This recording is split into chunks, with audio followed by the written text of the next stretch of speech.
It's been like a mental health journey, to be honest. And it's like figuring out what makes me happy is the most important thing. Like I said, like it's going to take me 38 more years of hell to like be where I want to be. That doesn't sound right. Like maybe we should enjoy the day to day. And like if I'm enjoying the 38 years leading up to that point and I die on the end of that 38th year, I'll probably die happier than if I waited 38 years to get happy, you know?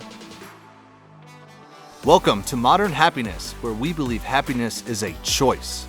Our goal is to share how we and our high-performing guests choose happiness, covering topics such as fitness, mindset, relationships, business, and much more in today's world.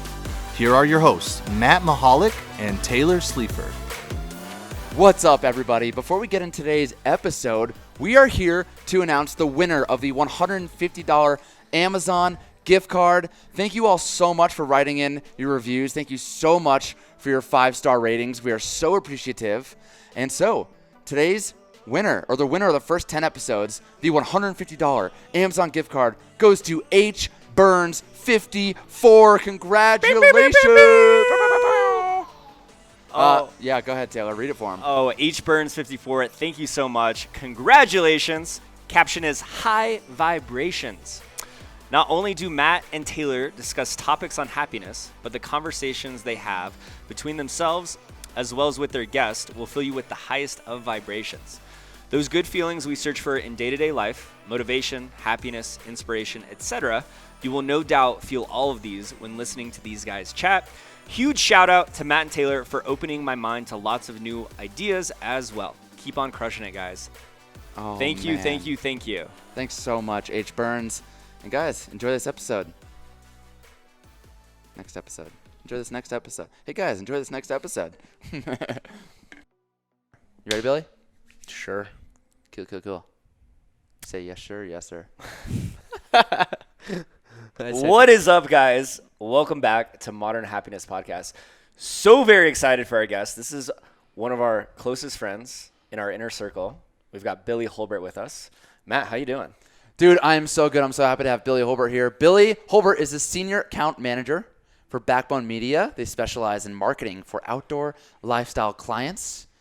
He's swinging in the 9-to-5 life, and we're going to kind of dive into that and see how much he loves that lifestyle. Let's do it. Billy, we're so happy to have you. How you doing? Yeah, I'm honored to be here, guys. I'm stoked. Yeah, fuck yeah. We're happy to have you. Yeah, this has been a long time coming. So Yes, it sure glad has. we made it work. All right, we're going to hit you up with some rapid-fire questions to get the audience to know you a little bit better and Get the juices flowing. get the juices flowing. So, Taylor, kick us off, baby. All right, Billy. First one. Which hand do you wipe with? Right hand. Took me a second there. Yeah, that took a little bit longer than it should have, for sure. Well, I got the toilet paper on the left side, so sometimes it's like a left pull and then switch the hands. There's a handoff Oh, that happens. That's very interesting. Yeah. Mine's on the left, too, and I don't – yeah, there's no handoff. It's just I'll Just reach. I lay it on across. I get 3 plies. I lay it on my thigh, and then I fold them one over the other. Oh my So I have a nice – So rapid fire. Yeah. Matt, Oh, yeah, yeah. what do you got next for us? Okay. Where are you from, and what do you do? Sorry. Where are you from? Where do you live now? Wow, crush that. Where am I from? I'm from Mount Laurel, New Jersey, South Jersey, near Philadelphia, and I live in Denver, Colorado now. With us, love it. Solid. Live with you guys. What is your favorite thing to do for fun? Pretty much anything that gets my adrenaline going. So in the winter, it's snowboarding. Although I'm really jonesing for some camping. I just like really want to sleep in the dirt. I've been telling everybody that. It just right in the dirt. Just in the dirt. No tent. That's everyone's reaction when I tell them that. Yeah, It's just like I miss walking around with dirty feet in a campsite, you know? Love it. Yeah. Can feel at home when you get that dirty hair, get some dirt in your beard, and just feel like a man. Yeah, a couple days without showering or just like in a river or something. Just Yeah, love that. That that's- doesn't really get the adrenaline going, but you know, there's activities usually around that, hiking and that sort of totally. thing. So. Yeah, awesome. What is your walk-up song? All Gold Everything by Trinidad James. I don't know it. I don't either, but that is by far the quickest. Yeah, Trinidad Very James easy. he shares a birthday with me. Oh, nice. So Can you give us a little beat? Can you sing it? no, not even. Yeah, I can't okay. even. I had a feeling you would. I have it in my Yeah. head, and I was like, yeah, don't even try. Okay, all right, cool. Okay. You listen to it after though. Trinidad James. Favorite book? I think honestly, probably How to Win Friends and Influence People. They made a new one for like I forget what they call it, the digital age or something. I read it the first time when I was like 18, I think, and I was like, I know all this stuff. I do this anyway. And in the original, it was kind of overblown. It was like, remember someone's name, and it was like, I remembered the post office man's name, and my life changed. And it was like, okay, a little dramatic, but circling back on it after working for a few years and just like reading it, it actually is like super impactful. So like actually remembering people's names is really impactful, and admitting when you're wrong has made me really successful in like most of my relationships and just being humble. So yeah, I think that's probably my favorite book. Nice, dude. I like Wow. that. It's not just remembering a name, but it's using the name too. Totally. Yeah. Yeah. Awesome. Do you have a nickname? Well, my name's William, so Billy's been my nickname. I haven't really had another nickname besides that. Solid. What did you want to be when you grew up? Man, I wanted to be so many things. Astronaut first. Well, actually, no, probably I wanted to be in the Olympics. I was a gymnast, so my plan was to be in, I think, the 2016 Olympics, Summer Games. That's probably right. That's the Summer Games year. And yeah, filled that goal. So then I was like, wanted to be an astronaut for a while. Wanted to be an eye doctor for a little while, which is weird. And then found business like going into college, and it made sense. So Cool. yeah. What is your superpower? Like right now, or what would I want my superpower to be? No, yeah, not a mythological. Like, what are you best at? Probably winging it. Being able to wing it and just like not make a plan, just like messy action, if you will. Nice. I could see. Okay. Just learned that term. Wow. Now he's winging Wow, it. just dropping it. See that? That was perfect. Yeah. In action. That's my superpower. Oh so. my goodness. Okay. I know you've been studying up for this. And what is the best purchase you've made of $150 or less? Yeah, this was one that I was like thought about because it's a tough question. But honestly, I have it with me, and it's my Yeti water bottle because I don't like drinking water. I really kind of hate it, and I didn't do a lot of it just like drinking water at all because it was like drinking out of a wide mouth. I find myself like choking a lot. Like I'm not good at it. I'm just blatantly not good at it. So a straw has changed my life, and so yeah, this is like $40, and it's I've drank like probably 10 times the amount of water I did before buying this water bottle. So Yeah, it's cool. I've heard a lot of good things about the straw. That's why I have my Gatorade bottle. It's like a little nipple. I just can suck on it. Brings me back to baby days. Sucking on the tea. I don't think of the same thing when I drink my water, but yeah, You will now. Yeah. You I will probably now. will now. Yeah, definitely. Doesn't hurt that Yeti is a client of Backbound. It is, yeah.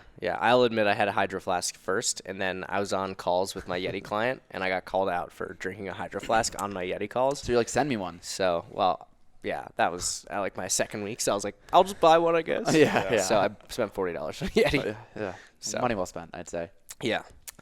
I love it. All right. A lot of things I want to talk to you about, Billy, but one is I would love to talk about your personal development journey and mindset. So to start off with, I want to read, Billy wrote a review for us for our podcast, and I think it is perfect to set this up. Not to toot our own horn, but just to talk about, basically what you guys are getting in this podcast is this is a look into what it's like to hang out with us, behind the scenes, behind Instagram, behind like just, what we're posting.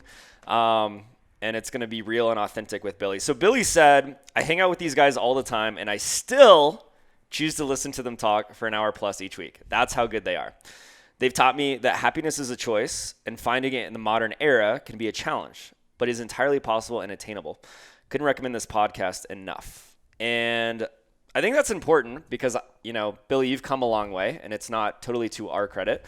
But yeah, I would love to hear kind of what personal development looks like for you. How have you shifted to choose happiness, to believe that that's a choice? Did you always believe that? That sort of thing. Totally. Yeah. Yeah, it's funny. I totally forgot what I wrote in the review, so thanks for the reminder. I was going to ask you.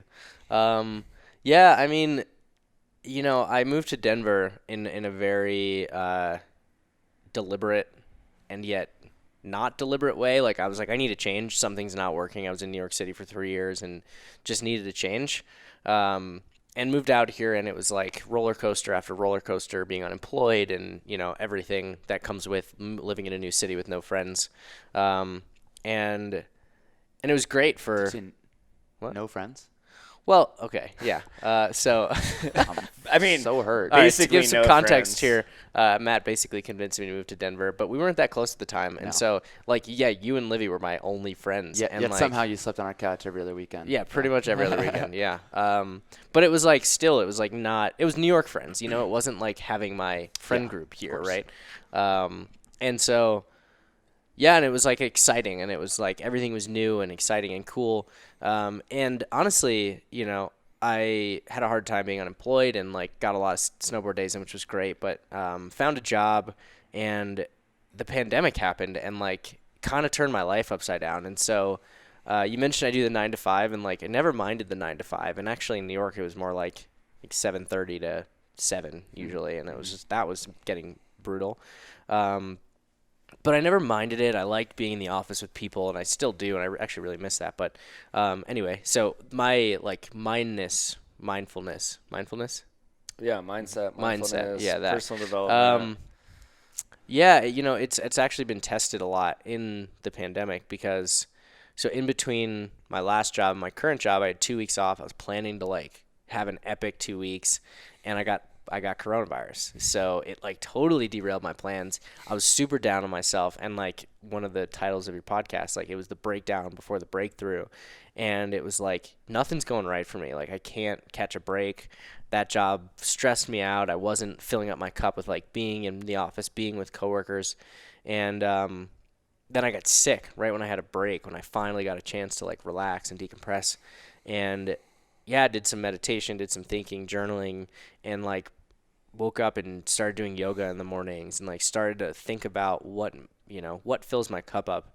And honestly, like, you know, it comes in waves. Like, you know, some weeks I'm on it, some weeks I'm not. And but I think really just like hanging out with you guys, talking to you guys has made me realize, made me just think about it more than, you know, what's happening in my life. Like, what's the greater picture? What am I doing? What makes me happy? What fills up my cup? And so, yeah, it's been a journey for sure. And it started with like ripping a Band-Aid off of just moving out here.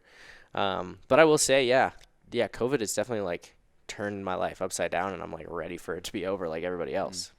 Yeah, you said you moved out here intentionally. So I kind of want to hear a little bit more about why did you want to move? Why did you want to leave New York City? And then what was the goal to move out here to Denver? What was the intention? Yeah, so like it's back to my superpower, like winging it. Like I tend to not make a super deliberate plan when I like make a plan. I got a dog on kind of a whim. I moved to Denver on kind of a whim. Shout out to Maisie. Shout out to Maisie. Great dog. But, well, okay, we're gonna save that and make sure replay it back to you. Great dog, great Oh dog. yeah, she's a bundle of joy. Also gonna replay that. Yeah. Yeah, I mean, you know, it was like the deliberate part of that was make a change, like just do it, like you say, like I said before, like messy action, which I do really like that because it was like I didn't know what I needed, but I knew I couldn't be where I was, and so I could have moved anywhere. You know, it could have been Seattle, it could have been San Diego, it could have been really anywhere, but like I needed a change, and so it was a deliberate, like completely uproot my life and move it. That's the deliberate part, but the details, I was like, those will figure themselves out. And that's kind of how I've always felt about life. So what was so wrong in New York City? It was really hard to put my finger on it. I think part of it was like a pattern of behavior that I had just kind of gotten into, a culture of working, you know, 7 to 7 kind of thing. And also a culture of just like going out all the time and just like going to brunch was like the most exciting thing. More and more I realized I wanted to like be outside, be in nature and things like that. And it's like hard to get outside in the city and be like, you're in Central Park and you look around and you're like, it's metropolis, you know? Mm-hmm. So being in nature was really like important to me. And so, yeah, it just wasn't really aligning with what I wanted anymore. So what was your outlook like, you know, when you moved to New York City? You know, thinking about your past and college and getting a job, did you feel like it's what you were supposed to do? You were in the right place? Totally. Yeah. I mean, my dream when I graduated was like I was in like the business school and I had all these like business idols and read all these business books, and I was like, I'm going to be the guy in a suit at the head of the boardroom at like the 109th floor of some really important company in New York City, like running the meeting. Like that's going to be me. And that was my goal.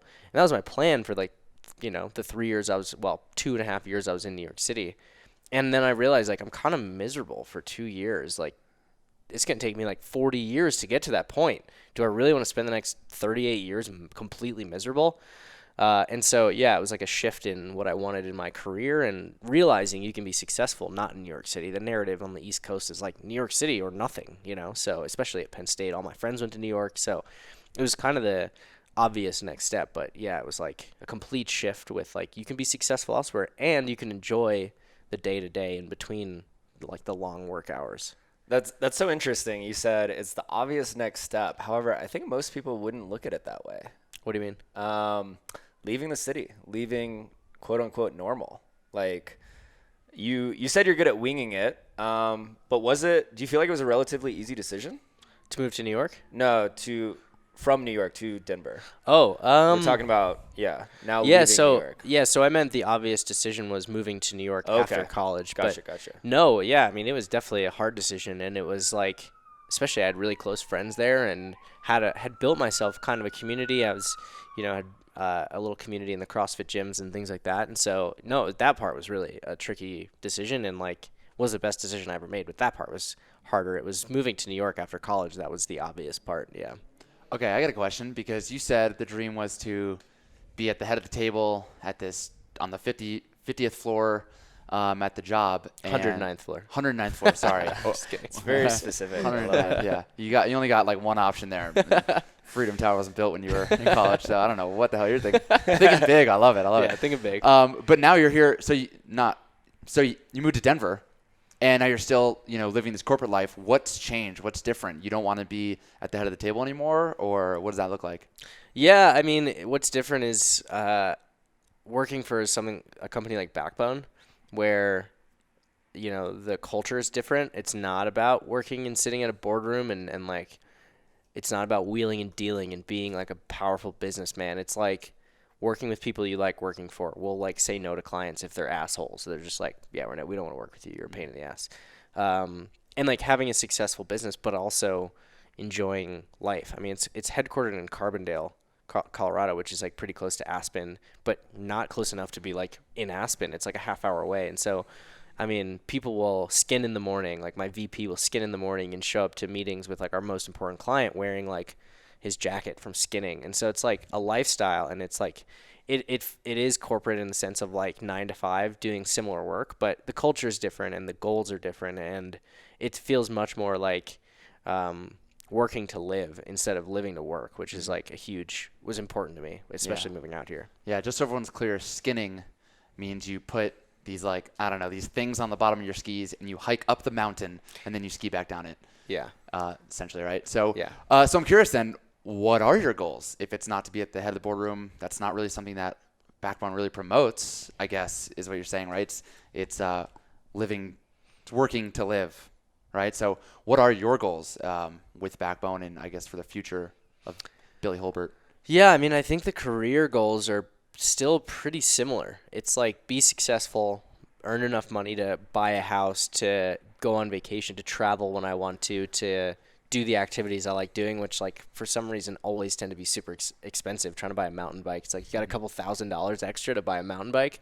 Need a new snowboard, another couple hundred. So yeah, it's like having enough money to afford a lifestyle that I like, eventually raise a family and not be stressed about money, but then also like enjoying the day to day. I think that's like hugely important to me, where it wasn't as important in New York. It was very much like head down, work. If you've got free time after, exercise, and then go to bed. It was like and then Thursday happy hour, Friday happy hour, Yep. Saturday drink all day, Sunday brunch, let's drink some more. Exactly. Yeah, I feel that. Can't hang with that anymore. Yeah. And stopped being able to hang with that like a year after college. Yeah. Okay, so you talked about success. How would you define success? I think success is kind of what I just described, is like having enough money to live the lifestyle I want, to be comfortable, and comfortable is obviously open to interpretation, but having a lifestyle that you like.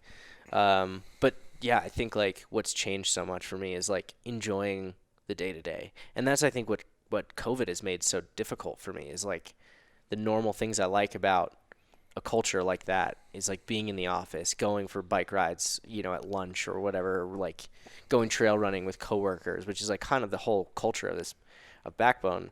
And being in my apartment from 9 to 5 and beyond, is not the culture I like. So success is like enjoying the day to day while also building a career for myself that is sustainable and can afford me the lifestyle I like. Yeah, that's so true. And I mean, you guys both met in New York City, and that's how I met you, Billy, was through Matt. And it's so funny just hearing about that. And even, I grew up in Florida and went to school in South Carolina, so like very familiar with the East Coast culture. It's very hustle and bustle. Totally. And like you come out here, and even pre-COVID, it's like on Fridays, most businesses, it's normal to like have a half day. It's just part of the lifestyle, and it's so different. It requires a lot of unlearning. But Billy, you mentioned earlier, like Matt led off with talking about the 9 to 5, and you mentioned that you like working for a company. And so what I really want to dive into, because Matt and I talk about this a lot with what we do, but have you ever thought about being an entrepreneur? I've considered it because one of my best friends from New Jersey is like super entrepreneurial, and like I think he eventually will just be a millionaire just by the sake of being himself.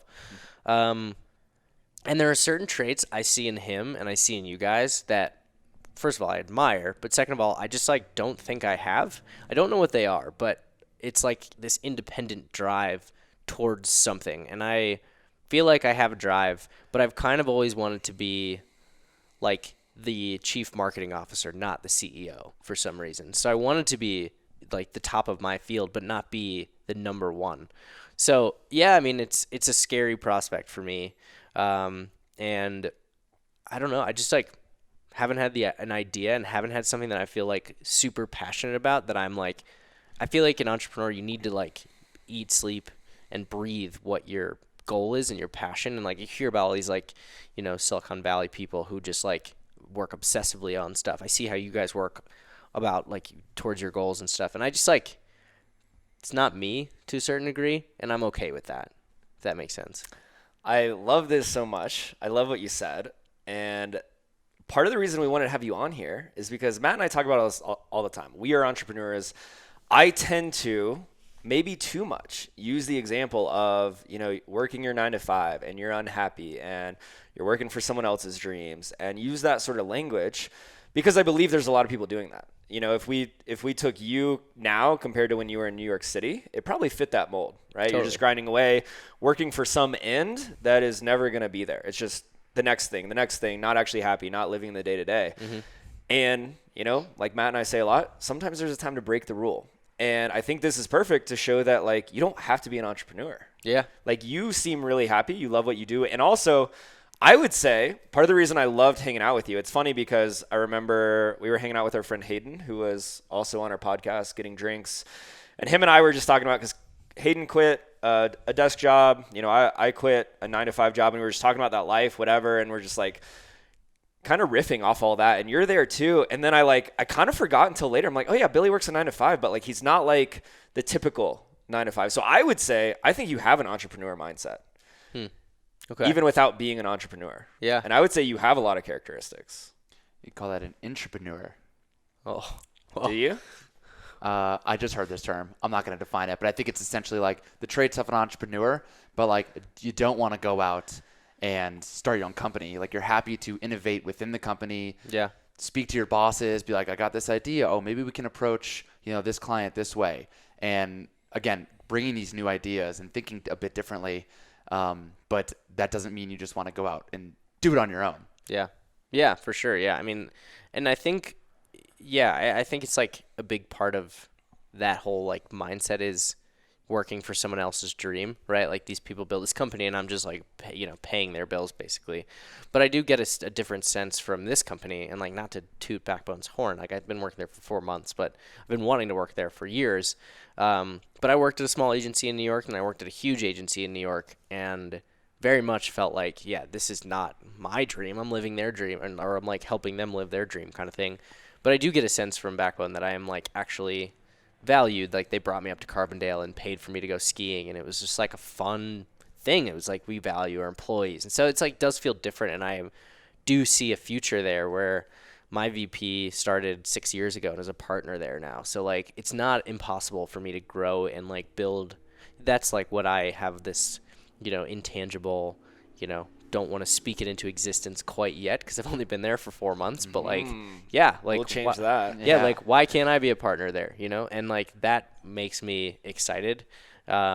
Versus just like working at a huge company and being a cog. Yeah. So before Taylor makes you put it into existence, you kind of basically with the entrepreneur thing. You said it before. You don't want to be the CEO. You want to be the director of marketing, or whatever. Director of marketing. That's what you said, right? CMO. CMO. Yeah. So it's kind of like if you're an entrepreneur, you got to do all the things. Yeah. I'm my accountant. Well, actually, I hired one now. But when you start, you're your own accountant. You're the marketer. Solopreneur. Yeah.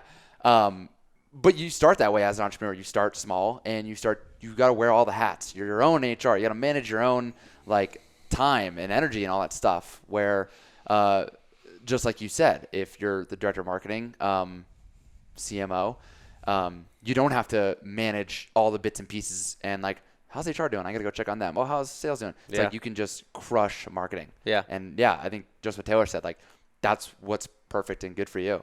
Yeah. Yeah. I mean, that's always been my goal. That was my goal in New York was like, chief marketing officer of some company. And if that's not, like I said, backbone, if I'm a partner there, that's cutting out my piece. And, but yeah, that's kind of been my goal. Nice. Yeah, and this is so great. And we've all been in that corporate setting and that's why we talk to a lot, Matt and I with the podcast. Like we believe happiness is a choice, and there's so many people not taking that step, not taking that messy action to do the things or whatever it is. But you're a great example to show that like you don't necessarily have to go on your own. However, it could be about having boundaries of like where you're going to work, what kind of people are you going to work with, what kind of work are you going to do. And I think a lot of people stick to being comfortable. Totally. And I know, you going through COVID and I don't know how much you want to talk about your last company, but like there were things that were going really well. Yeah. And then there were, other parts of it, and I'll let you speak on to that if you're interested. That you were just like, I can't do this anymore. Yeah. And you didn't settle for good enough. And that's really the message that Matt and I want to share with people. And so what I'd love for you to talk on is, because you've been at small agencies, you've been at big agencies, and you just talked about backbone. So like, what are the things, maybe for somebody who can relate to you and they're like, you know what, I don't really want to go on my own. I don't like have this one thing. Like I like being around people. I like being a part of a company. I like making change, but like, what are some things about backbone? You've mentioned culture, you've mentioned, opportunities that, people should look for and not settle, and maybe share with them that that's actually out there. It may be like, far and few between, but like it can happen. Totally. Yeah. First, I want to say, use the word comfort. Like people get comfortable. I think it's actually complacency, where you just get like complacent and you're like, well, I guess this is as good as it's going to get. And that's how I felt in New York for a while. And I think that's a huge difference, right? Where you're like comfortable is one thing, but complacency is like just sitting there. And it's like complacency for me is like death. If I'm just like complacent, I'm just like rotting away. So wanted to make that point. But yeah, I mean, I think to the point about like your whole concept of the 9 to 5 and like, jumping out of the 9 to 5 and doing what makes you happy and that sort of thing. I think I've sort of done that since making the decision to move to Denver. It's been like getting closer and closer and closer to that thing, right? That thing that makes me really happy. And so leaving New York, it was like, go to a place where I can go out, be outside more. Denver, done. Didn't have a plan, didn't have a job, barely had an apartment, didn't have a bed when I got here. I'll figure out the details when I get there. I was applying to some companies, it didn't work out, and I had a really specific goal in mind. I'm like, I just worked, and it sounds like silly. I've worked 3 years and like act like that's a long time. But I worked 3 years and I know what I want. I know what I definitely don't want. And so I'm going to be picky. And that's why I was unemployed for, 4 or 5 months when I could have gotten a job, pretty quickly. And then it wasn't until, I actually started to run out of runway as far as money goes, that I took the job that I had before Backbone and was just like excited to have a job and be able to like start my life in Denver. And yeah, it ended up turning out to be pretty good. I met Catherine, my girlfriend. And Sup, Catherine? Shout out to Catherine. Shout out to Catherine. Yeah, I mean, Also a bundle of joy. Also a bundle of joy. Lucia and Catherine both. So like obviously wouldn't give that up, and it actually ended up working out because I tried to work for Backbone when I first moved out here. They didn't have any like positions at my level or my specific thing. Sometimes a no is just a not yet. Exactly. Yeah, for sure. And so just as it happened, I found a job at this affiliate marketing agency. I'd never done affiliate marketing before. And then right when Backbone was looking for a senior affiliate manager was right when I was looking to leave. And so it was like super serendipitous. It was like, this just has tend to happen in my life where things just sort of line up, and I don't like force anything. I just wait for these doors to open, but know what I'm looking for and being prepared to like open the door and step through has been really important to me. So yeah, I mean, it's like been like whittling down from the small agency to the huge agency, thinking, oh, I'll just like the bigger the agency, the better, and not the case for me. Then I moved out here and I got a job, and so yeah, I mean, I've been trying to get towards that thing, and for me, it is culture. It is like enjoying the day to day. It is enjoying my life. Besides, like in New York, it very much felt like you're working to enjoy the time you're not working, and the time you're working has to just suck, and that's just how it works. Just that's why you work. That's why they call work. But like that doesn't have to be the case, and so that's where, yeah, I do like the corporate 9 to 5, but I can actually enjoy the things I do, enjoy the people I work with, not feel like I'm dreading waking up every day. And that's sort of how I started to feel in New York. So yeah, I mean, it's definitely out there, and it's hard to find. Sometimes it does take like a seismic shift. Like, dude, you got to uproot your life, move to Denver. You got to like move across the country, push yourself way out of your comfort zone to like, yeah, start to actually get a little comfortable. Yeah, the fact is that you just took the step. You just did it. And let me ask you, I know this, you dwindled down to your last bit of your savings. And I remember the times when, broken collarbone and losing a job and all this shit was happening, and you're like kind of in a bad spot. But look where you are now. And would you trade all that savings to, God, no. Yeah. Yeah, no shot. I had this. You're alive, you're here, and look, you're working for Backbone, which is a place you wanted to work for years. And when you literally said it, you said, when I stopped forcing things, and I just kind of really, we get Taylor and I get this from Deepak, but it's like when you put your attention on your intention. Yeah. Did I say that right? Yeah. Attention on your intention, then everything you want starts to come into place. Totally. And you're like, things just start to work out. And it's like, that didn't happen by accident. Yeah. And some people would say, in the middle of it, when you got a broken collarbone and no job and all this stuff is happening, you would probably not say that.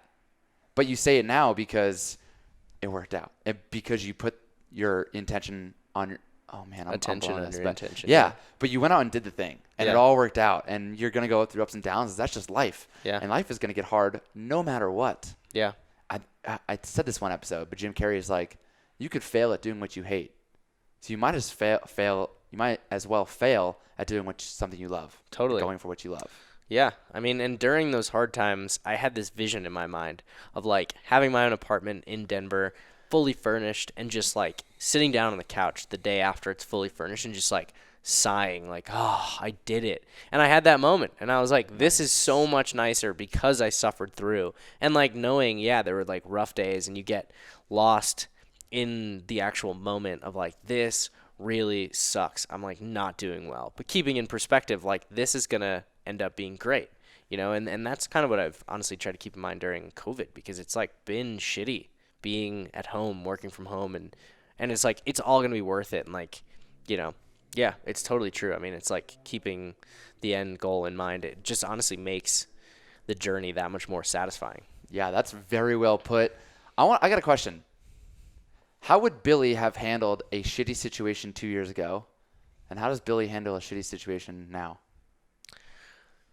Yeah, that is a good question. I think, funny enough, like, I think 2 years ago I had a lot less to lose, I guess, which is kind of an interesting point. But 2 years ago I was sort of like, kind of at the point where I was like, fuck it. I'm just going to do whatever because I need to make a change. Something needs to change. And so I just made decisions. I have a little bit more to like consider now. Like I have a really steady relationship. I have a dog now, and I have like a friend group. And so, Well, let me. I wanted to talk a little bit on more of a micro level. Okay. For instance, say your car gets towed. How would Billy 2 years ago how would Billy 2 years ago have reacted? And how does Billy now react? All right, to give context to the listeners. This is great. I was going to circle here. Matt got us there. I love it. Yeah, so 2 years ago and probably like 6 months ago even, I would have cursed the heavens for this misfortune, and like it was terrible. And yeah, no, you guys definitely taught me this like, appreciation for things that happen, and I put it into practice, like almost mocking you guys, like, wow, so thankful. And it started out like, wow, so fucking thankful. So dude, many this fucks. fucking thing. Lucky fucking me. And it actually turned out to like, in the tow truck event was like a turning point kind of for me to be like, you know what? Actually, this is like not the worst thing that's happened to me. It's a pretty minor inconvenience. No one likes getting their car towed, but like it costs a couple $100. I have enough money that it's not that huge of a deal. Like, wow, I'm really grateful that I'm this successful, that getting my car towed doesn't like completely ruin my week. I can like afford groceries. I can afford to still do what I want. And I have time in my day that I don't have to like, this is like just a super minor inconvenience. So that has definitely helped keep things in perspective. Just like thinking about just like perspective in general. And 2 years ago, you would have said all the F words and been upset for the rest of the day? Yeah. The probably. weekend? Yeah. And probably the rest of the week. How does it feel now to just like kind of, I'm not like tooting mine and Taylor's horn, but kind of it's been fun to watch you, like see you all the time here in Denver and hang out and watch you kind of go through this development and I've done the same for myself too. It's a constant practice. How does it feel now to just be like, my car got towed? Oh, well, we say goody, goody gumdrops. Yeah. Right? And then we get to move on with the rest of our day, letting that minor inconvenience go, and something great can come up next rather than, you bury yourself in this hole and it's just like the rest of the day sucks now. Yeah. Yeah, I mean, you know what? It takes practice, man, and it takes like putting the reps in to actually like do it consistently, because I still don't do it consistently. And like there are days where I'm like cursing the heavens still, but the days that I can look past that and be like really appreciative of my circumstance and the things that happen, like got a flat tire on the way home from a bike ride a couple weeks ago and texted you guys and was like, not like this is the worst thing that's ever happened to me, but like it's a nice day out. I'll go for a little walk and walk barefoot 2 miles home. Yeah. It's definitely great, because I know people in my life who would be like, oh God, this always happens to me. Why do bad things always happen to me? And be like stewing the entire walk home and be pissed off. And I was like, it's a nice day. Go for a walk. Yeah. And that's definitely been a huge, like, just stress lifted off my shoulders. Nice. I love this for so many reasons. And, tying all this together and even circling back, ultimately you made choices, right? You kind of mentioned, 2 years ago you didn't have much to lose. And you're like, well, okay, might as well do something. I got to get out of New York, right? And ultimately that's why, like, a big thing I teach with my clients is literally what I help my clients do is become the best version of themselves and really choose happiness. Mm-hmm. Because when you do, you show up differently. And, we use the 9 to 5 a lot of times as an example, because if people aren't happy, something needs to change. And you mentioned that before, right? Like, maybe you do need to move across the country. Maybe you can start smaller. Maybe you can hang out with, other people, and it really makes a difference. Which is why we created this podcast, just choosing happiness. And, that's such a funny example, because I love it, because I remember meeting you and you were definitely mocking us, and I loved it. And it just goes to show, if you're listening to this right now and you don't buy into this and you think we're preaching toxic positivity, just fucking try it. And I guarantee it works. Your life will change. Yeah. And I remember, I think we went to Copper. Yeah. The weekend you got COVID. And we were kind of talking about this. We were having a great conversation, and you're like, yeah, it's taking time. And then I'm more open to it. And then, the tow truck thing, it's so funny because you sent us an audio message and both Matt and I are just waiting. Oh, Billy, it got towed. Where here comes the fuck. Oh no, it's not there yet. Oh, here comes the fuck. No, wait, he didn't say fuck. What? What is happening?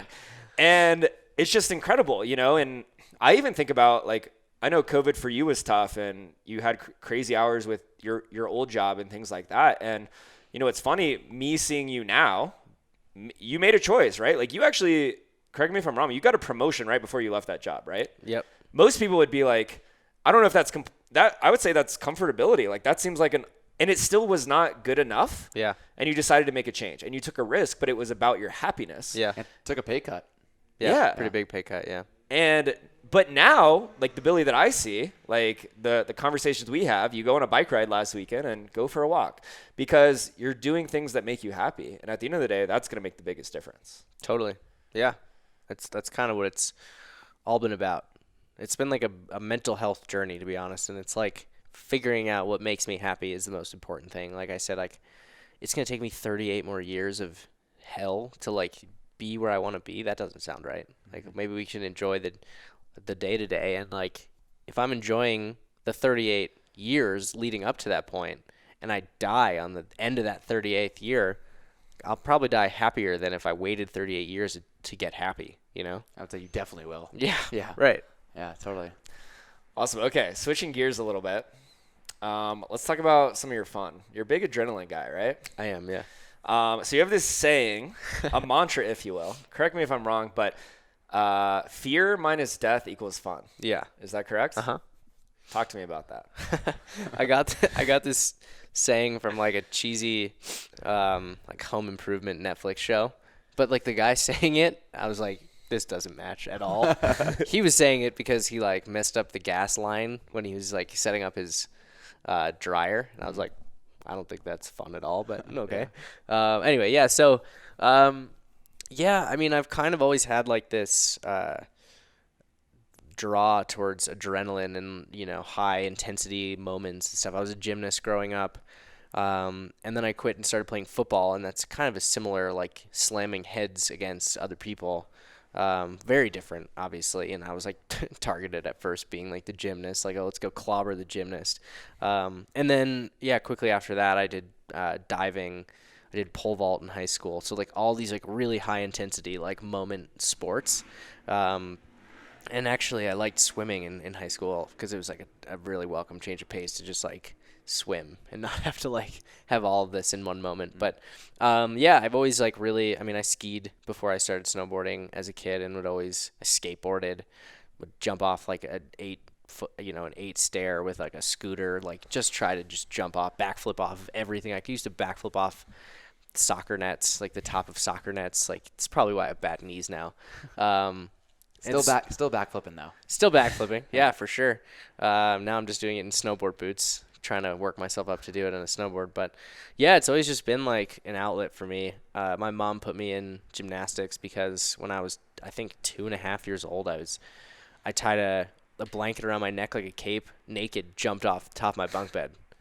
Hell yeah. It's a true story, and my mom was like, "Oh my god, we need to put this kid somewhere." Yeah, he needs an outlet." Yeah. So, yeah, I mean, it's always been. I found CrossFit because it's like a similar intensity and like, you know, weightlifting and that sort of thing. So, I've always kind of just craved that, and it's like my outlet, and allows me to get out of my head. You know, it's just like in the moment, you can't really stress about things and worry about things. You're like, you know, have to focus and yeah.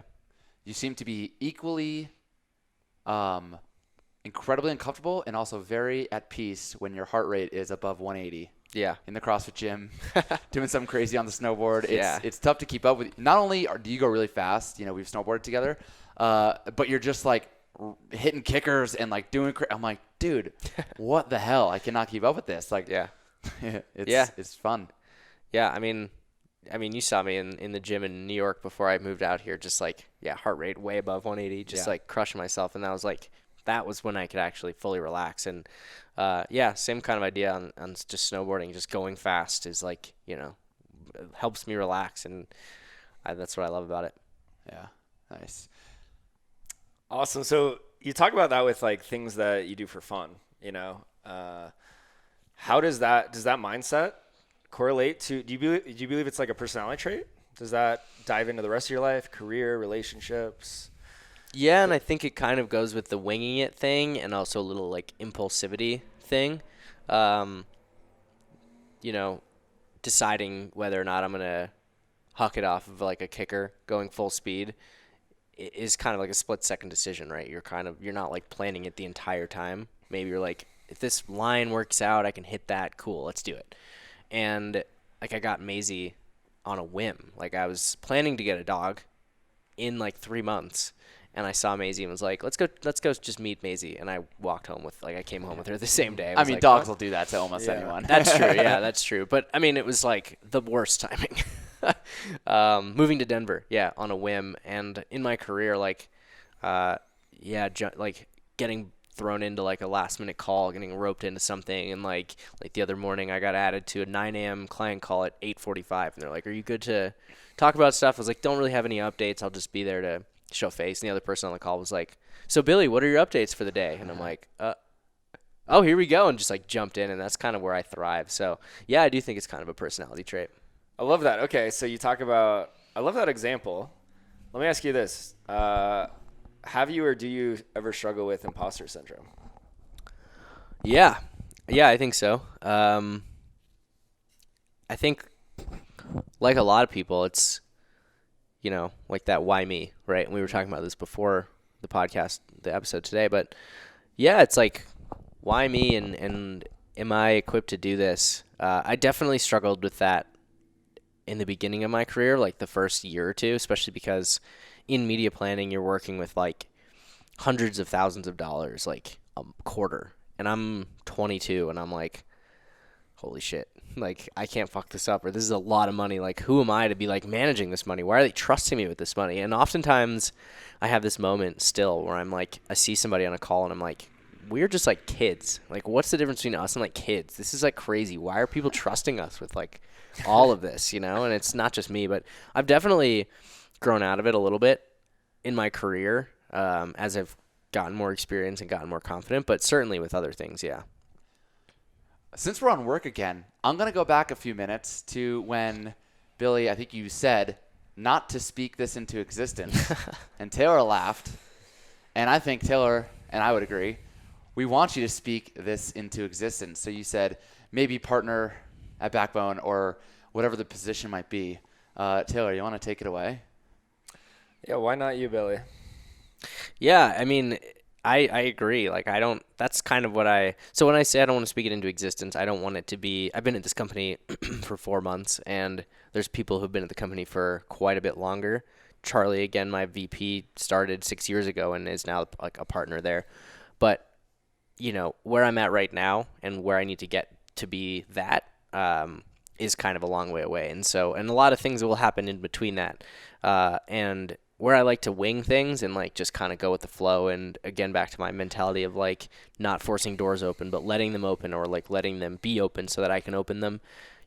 Right now my goal feels like that's where I want to be, but in 3 years if I decide something else feels right, then I don't feel like it's a failure that I didn't get there. It's like a pivot. So it's still a goal, and it's like a soft goal because it's malleable and would be my ideal state at this present moment. But that's not to say that, in a couple of years, my priorities will shift and I'm, looking for something different. Yeah, goals are meant to change. Well, what I would say, yeah, calling it a soft goal is limiting yourself, because I would say all goals can change. And, sometimes writing down a goal is what will actually help you figure out if you do want it. And, True. This goes back to, like Matt talks about, attention and intention. So I don't know if I've ever asked you this, Billy, but what do you think of when I say the word abracadabra? Well, I just know you say it all the time. But yeah, I don't know. The way that you say it, I think, is like things just like happening because, like, I don't know. Well, what do you think? Answer the question, Billy. I think of like a magician in like second Magic! grade being like abracadabra. Yes. Yeah. Taylor's fucking Well, Jones and for you to say Okay, magic. Did you know? Like the picture in my head is a guy with a top hat and a rabbit. Abracadabra. Magic. Perfect. Yeah. So abracadabra is actually Aramaic for with my word I create or with my word I influence. Mm-hmm. And words are magic and they have power. So I would challenge you to write down this goal. And I'm sure it's just like anything, right? You had an idea in your head for a while, and then you write it down, and it becomes more powerful. And all of a sudden, it's like, whoa, this is kind of real. And then you tell someone, and that's another level, and it's kind of scary, right? But then it becomes even more real. And ultimately, everything that you just talked about was the how. And this is what I see with so many people, that they get so caught up in the how, which can tie into imposter syndrome. Who am I? Or how is this going to happen? Or like you mentioned, a lot of things have to correlate and connect. And yeah, maybe your priorities shift down the road. I would say don't even worry about that. If this is something you want, write it down, speak it into existence. And again, our homie Deepak Chopra says that when it comes to speaking things into existence and manifesting, it will happen if it's what's best for you and what's best for the universe, right? The universe could be whatever you believe. So I would say speak it into existence, put your attention on that and your intention, and you're going to show up differently, and you're going to see things start coming to you and opportunities. And then if that changes, that's okay too. Yeah. Yeah, I love it. All about it. Billy, what would you do if you knew you couldn't fail? Just like in general. Sure. However you want to answer that question. I'll answer it tying back to the adrenaline thing. Backflip off Corbett's? Is this Yeah. where we're going? Well, actually, I was talking to my buddy, the guy who I think is going to be like a millionaire. And yeah, I sent that video doing that, like jumping off Corbett's and like hitting the cliff. And he's like, oh, he's in like invincible mode. And I was like, imagine invincible mode. So if failing is like dying or like maiming myself permanently, it would just be like insane adrenaline shit probably. Yeah. But otherwise, it's a tough question because there's so many things that I want to do that I am not necessarily like afraid of failing at. Like failing is such a ultimate thing to me. Like, how can you fail? Yeah. How can you like truly fail? Talk about that. How would you define failure?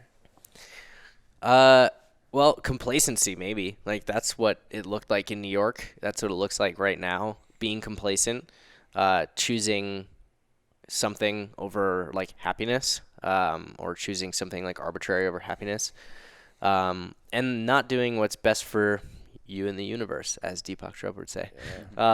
Yeah, just like not doing what's right is failure, and right is like open to your interpretation. I don't think you can like put a label on it, but I don't think it's as simple as and again, because failure is this like arbitrary idea where like if you fail, your first business fails, like is it a failure? I definitely don't think so. Every entrepreneur you talk to is like, I learned more from that failure than anything. And then if you had everything work for you, you wouldn't learn anything, and you wouldn't have everything work for you. You can't have one without the other. So that's not really a failure. But I think failure, yeah, is like choosing something that doesn't make you happy or doesn't like fulfill your, fill your cup or whatever. Okay. So if we define, I totally agree. Failure can be different for everyone. If we define that for you, failure being complacency or choosing things that do not bring you joy or happiness, what are some ways that you make sure that you're not doing that? Yeah, I mean, I've been struggling with it with COVID, because it is like doing yoga in the mornings. It is like taking time to meditate and journal and like doing things that fill my cup up. I was saying this to you the other day, Taylor. Like, I'm realizing like my cup has been empty in COVID. Like working from home, like doing all this stuff remote is like emptying my cup, and it's tough to choose to like do those things. But it's really physical activity, like exercising. I've been meaning to go to the gym more, and like, I've got this shoulder thing, and then I just got, a cold, and it's like choosing the things that make me happy. So like I said, physical activity, adrenaline usually helps. Travel is a huge one that I haven't been able to do. Being in the office with like good people that like lift me up, doing work that I like and for brands that I like. So yeah, it's just all these things that like, fill my cup up. Oh man, I gotta go on. I'm just keep like softballing shit to Taylor so he can just show off how good of a coach he is. But he's taught me these one-word games, and you said I've been meaning to go to the gym more. And in other words, you're saying I should go to the gym more. Taylor, would you like to play the one-word game with Billy? Let's do it. Yeah. So Billy, let's say that out loud. I should go to the gym more. I should go to the gym more. Okay. Now replace the word should with could. I could go to the gym more. Does that feel any different? Yeah, of course, because I don't go to the gym enough at all. So I definitely could. Okay. Yeah. Now replace the word could with can. I can go to the gym more. Any difference there? Yeah, I mean, I am like, so the difficult thing here is that I used to do all this. I used to like go to the gym 5 days a week and like be in great shape and all this. And now I'm just like making excuses for myself for why I can't now. But yeah, I definitely can. I know I'm capable of it. Okay. So it's not, I think that's the hard part, that I like know I'm capable of it, and I'm just having a hard time getting myself going. Sweet. I will go to the gym more because. Finish that statement for me. I will go to the gym more because it makes me happy, and Yeah, it just makes me happy. I like exercise. I like the way I feel when I'm strong, and I like the way I look when I'm going to the gym all the time.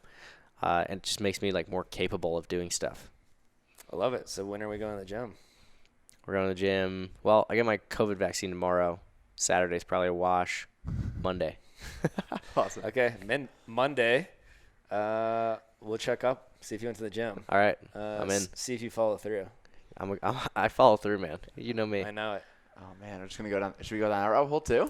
I don't know. The mantra rabbit hole of Billy is someone who follows through. Yeah, I haven't been following through enough lately, honestly. Yeah. Yeah, like it's life, the ups and downs of life. But essentially, we talk about this, like getting up at 5 in the morning. This was last summer, right? And Yeah. Billy wanted to bike ride more. And we're actually out at his pool. And Billy's like, I want to bike. I don't remember the exact statement. Maybe you guys can fill it in. But it's like he wanted to bike ride more, get up at 5. But then when 5 a.m. comes, it's like it's just so easy to hit snooze. Yeah. So Taylor kind of walked him through a little exercise. And it's like, well, what's the type of person, or what kind of person do you think like gets up and rides their bike at 5 in the morning? It's like, well, someone who like follows through on doing what they say they're going to do. Yeah. It's like, okay, so we created a mantra that was I follow through. And so for that summer, it got much easier for you. 5 alarm came and you hit it, and what happened? Yeah, I mean, with every fiber of my being, didn't want to get up, but I like said to myself, I follow through, and it helped. I mean, it was like that was a really powerful mantra for me, because it was like a hugely important thing for me. Like, are you someone who follows through, or are you someone who lets people down? You let yourself down. You just like don't care. You say things and they don't mean anything. And so it was like a big like, are you that person? Really? Are you that person? And so that was like a challenge to me almost. And I'm really competitive. So I was like, if I'm challenging myself, great. Dude, that's so good. Actually, that reminds me of, one time, again, so I have 2 roommates. One moved out. The other one was on vacation. And I'm very good about keeping the common space clean. And no one's home for like a week. So I start letting dishes pile up, which I hadn't done for 4 months. And I text Taylor and I'm like, dude, you say like, oh, you build a habit, in whatever, you never said it's a certain amount of time, but you're like, at some point things are a habit. And so I think after 4 months of putting the dishes away, that just becomes the habit. That becomes the thing I do. Yeah. But then no one's home, and I start letting dishes pile up.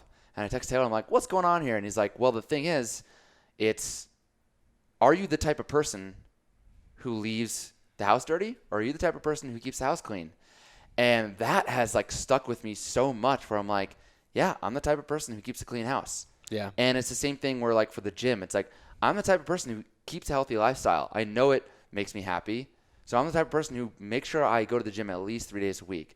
I'm the type of person who, make sure I grocery shop, because I know if I don't, I will eat out more. Yeah. And I want this healthy life. So that's the kind of person I am. And reminding myself of that and those things that I struggle with, just kind of having that statement. Are you the type of person that stays up till 1 a.m. and watches Netflix? Or are you the type of person who prioritizes sleep and Yeah. maybe reads the book and gets off the screen for the last hour? And I've been struggling with that a lot. And so this has been coming up a bunch. But yeah, I just think that's such a powerful statement for something that, you should do. But Yeah. it's like, I will do this because. Yeah, and I feel like for you, it was like I'm the kind of person who's a good roommate. And that included doing the dishes. That included not leaving your shit around. But like, does that make you someone who keeps the house clean? And that's like a shift from, who am I doing this for, right? Am I doing this for the roommates and making sure that they're not on my back? Or like, am I a clean person? Is this someone who I really want to be? And so it's like a good thing to confront yourself with, for sure. Nice. I like that. Well said. Yeah, and I think this is a great example just to show, with you, Matt, and Billy, that like everything that we've talked about tonight and we talk about on our podcast is like, we're all going to struggle. It's like making choices are not always going to be easy, right? We're going to, make progress, and then we're not, right? So if we talk back to, being positive and, oh, my truck got towed. Goody gumdrops. Like, I'm so grateful for X, Y, and Z. Well, then there will be times where we struggle with that, but we can always go back to that. And same with this mantra, right? I follow through. We can struggle with it, and that's okay. Like, nobody is perfect, and just here to show that we struggle with that too. And it's just a part of life. But the more you do it, the more you get the reps in, the easier it's going to become, the more natural it's going to be. Totally. Yeah, I actually, going back to the imposter syndrome, and talking about my buddy who I think is going to be a millionaire, I always wondered, because I'm like, he's somebody who follows through. This was like before you and I even met and everything. This was like in high school. This guy started his own business when he was 16, detailing cars.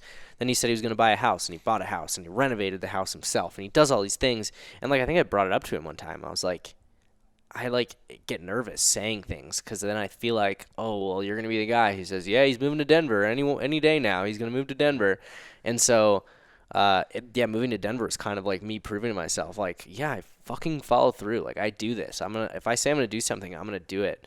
And it's interesting, like, where you said speaking things into existence, saying your goal, like writing your goal, telling people. I've always questioned which is more effective for me, like not telling people and doing this personally for me, or telling people and then just being like, yep, like the person who's always like, one of these days I'm going to get in shape, like, it loses meaning eventually. And so that's where I feel like I've had imposter syndrome, being the person who follows through. And I am proud to say, like, I moved to Denver, I did this, like, this is my life now, and I made it for myself. And sometimes it's not, as easy as just like, I'm this person and I do this all the time. Sometimes it's like, are you this person really? Like, do your actions reflect what you're saying you are? Well, and sometimes it's about who do you want to become. Yeah, totally. So maybe you're not that person yet, but you Yeah. start making decisions based on the person you want to become. Totally. Yeah, but I think you're susceptible to imposter syndrome in that, right? Like, Oh, for sure. can I become that person? Like, I haven't really been doing that. Like, I haven't been going to the gym. I feel like I choose a healthier lifestyle, but like I've been eating like shit lately, and I haven't been.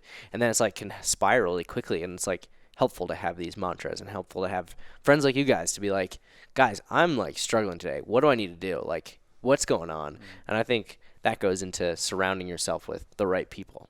Yeah. If only we could talk to ourselves the way we talk to our friends. So true. Like, Billy, you fucking got this, dude. You're doing Yeah. great. Like, you're Yeah. doing better than you realize. Yeah. So When true. It's also, we've said this before, you're the sum of the 5 people you spend the most time with. And I imagine, you talked about having a friends group and, we're all close. And I imagine that looks very different than what it did in New York.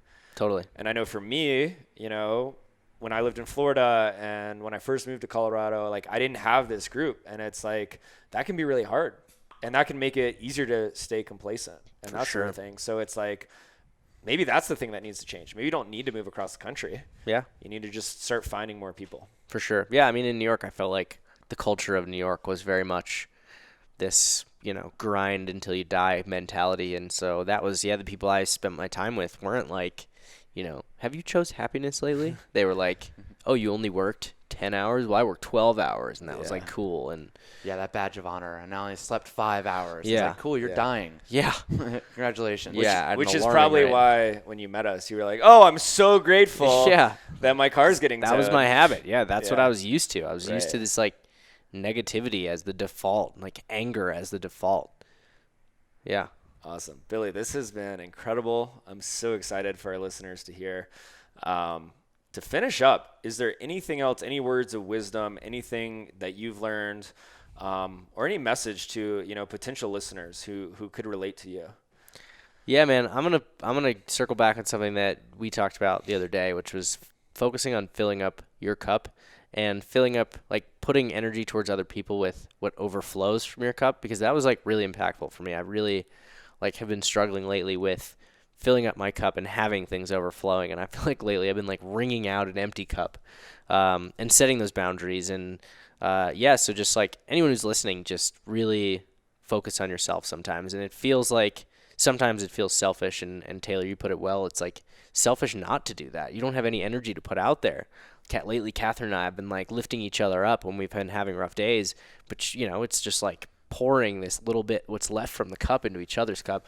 And I think it's just like focusing on filling up your cup so that you can, help other people fill up theirs. That was beautiful. That's great. You know what would fill my cup up is if Taylor gave me a little kiss right now. Here we go. This is the beginning. Matt's been waiting the whole podcast to say this. Oh, plenty more where that came from. I'm gonna have to talk. I mean, I've kissed Billy at my wedding. We kissed right on the lips. I kissed. That's how we should have let off. To say the we podcast. kissed, I don't think is accurate. Yeah, language. was there consent? Yeah, Billy? no. Oh, come on. There's Matt so much kissed love me. in the air. Matt kissed me. Yeah. Was there love in the air, or No, was no. Livy vomiting? Well, that eventually happened. But, I kissed more guys than I kissed Livy that night. It's true. It was wonderful. Would have tasted like puke if you kissed I Livy, loved for the every record. second of it. Just a nice smooch on the lips. Nothing weird about that between Yeah. two really good friends. Yeah, it's like a firm handshake. yeah, that's exactly how I would have described it. Like a firm Well, guys, this has been so much fun. Sorry, wait, what's firm? The handshake, Matthew. The handshake, okay. Cool. Thanks so much, Billy. It's been a blast. We'll definitely have to have you back on. Yeah, Billy, I don't know if this matters to you, but should people follow you anywhere, or do people need to reach out, ask you any questions, or are you're good? Yeah, reach out to me at Matthew.Allen. Perfect. That's Love awesome. it. Taylor, Your I don't know secretary. I don't Yeah. know your handle off the top of my head. Even better. It's Yeah. great. Yeah, no, I rarely post on social media, but I stalk you guys all the time. So That's perfect. It's beautiful. Yeah. I love being stalked. That's the whole point of it. yeah. But seriously, if you guys do relate to Billy's story, you're in that 9 to 5, or anything he said, and you got more questions, send us a message. We can direct it to Billy. I'll tell you what, Taylor can literally help you expedite this process. You don't Yeah, need so true. You don't need the 2.5 years that Billy has spent in Denver to try to figure all this out, and then the other years in New York, not really understanding what's wrong. You can go right to Taylor. Taylor is incredible at what he does, and he will help you figure out how you can live a happy life. He's got a program called Happy Life Redesign, and he's helping a lot of people redesign their life so they can find more happiness. Doesn't mean you have to quit your job, move across the country, anything like that. It's just, again, figuring out what is really going to make you happy and start doing those things. So once again, Billy, thank you so much for being here. Yeah, this was great, guys. Thanks for having me. Yeah, absolutely. Our pleasure. Until next time, everyone, we are out. Peace. Peace.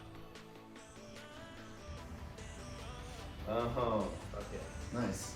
Good stuff. That was great. It's fun. Yeah, Isn't that right? Yeah, it's really fun. You just answer questions. Yeah. Easy. Wait, which was the new rap?